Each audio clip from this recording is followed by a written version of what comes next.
fa ny renforcement de capacité zay ataontsika androany dia tafiditra anatiny ivenan'ny ministère hoe resaka accès au métier. Zay moa zany no tadiavintsika hoe développement des métiers artisanaux.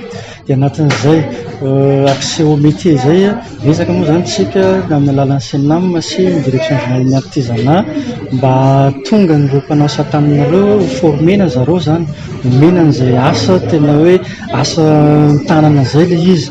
Dia rehefa vita io formation zareo io tena afaka miasa ireo olona reo manao an'le resaka métier artisanat. Izy ity moa nisy convention cadre iarahana tamin'ny CNAPS nanao SONID ao anatin'izay no manome fampianarana formation de compétence moa ny antsoina anazy zany ho an'ireo rehetra izay mikambana amin'ny CNAPS izay CNAPS ihany koa no misafidy anazy.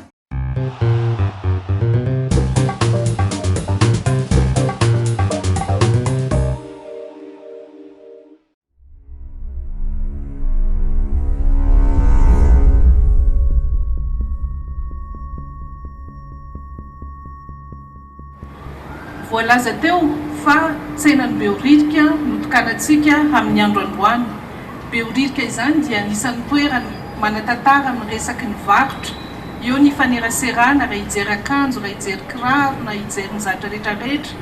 Ka amin'ny fotoana androany dia hita izany fa anana toerana mendrika ny mpivarotra ary anana n'izao fotodrafitrasa izao mba haharitra ihany koa amin'izay sehatrasa izay satria ny varotra dia sehatrasa anankiray efa mahatratra 20 isan-jato ny sehatrasa misy eto Madagasikara.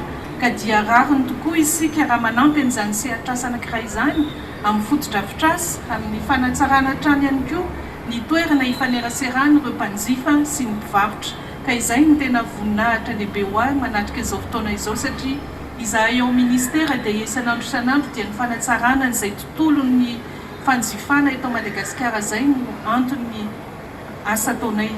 Dikan'izay ny fananana toerana mendrika ifaneraserana amin'ny sehatry ny varotra dia anisan'ny fanajana ny mpanjifa, fanajana ihany koa ny sehatrasan'ny varotra.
Antsika moa eto amin'ny district Ambohidratrimo androany dia mitsidika ny orinasa anankiray ao anatin'ny sehatry ny textile.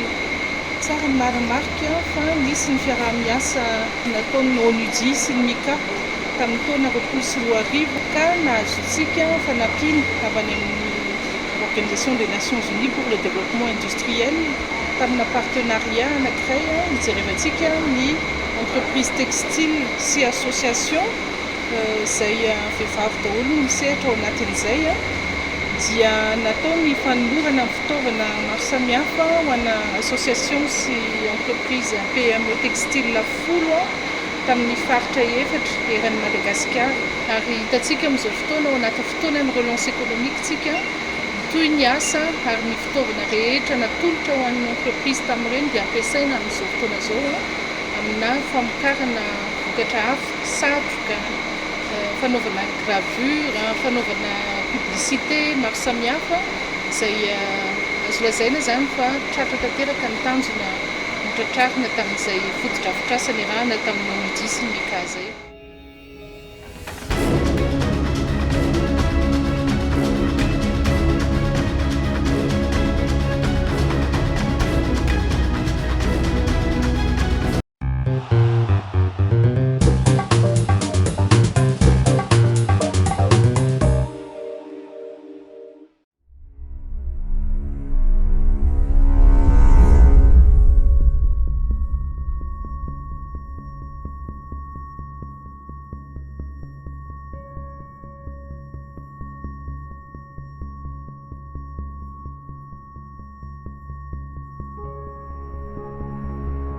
tanteraka tokoa ny eto ministère ny indostrie sy ny varotra ary ny asa tanana androany ny anjara asa fambolekazo ary natao zany eto amin'ny commune Balavao isorana ny Andriamatoa ben'ny tanàna manatrika antsika eto amin'ny any fanomezana ny toerana nanatanterahana izay fambolekazo androany izay.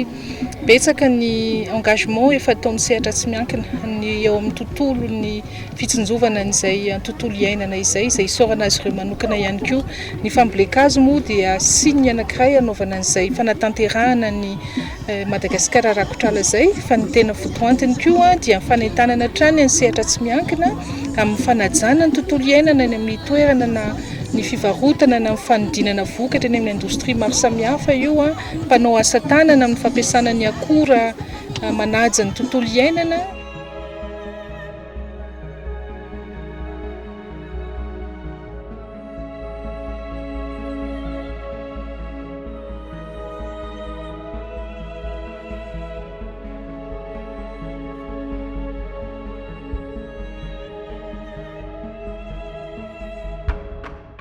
Fisaorana ihany koa ny tsika rehetra mpiara-miasa eto amin'ny ministera avy ao amin'ny département rehetrarehetra. Voatery ny limitena mihitsy ny isatsika fa raha ny tena isatsika nanao inscription mety feno angamba ty stade ty. Dikan'izay dia mahatsiaro zany tsika rehetrarehetra fa manana an'izay adidy izay ka izay ny isorako anareo manokana amin'ny andro androany na fohy tena na fohy ny asa ary tonga hanatanteraka n'izany anjara asantsika eto amin'ny ministera izany. Manaraka an'izay ny organisme rattaché rehetrarehetra eto amin'ny ministera izay tonga maro ihany koa androany dia metsika fisaorana manokana satria indray mandeha isa-taona amin'ny ministera rehetrarehetra manatanteraka ny adidy ohatran'izao.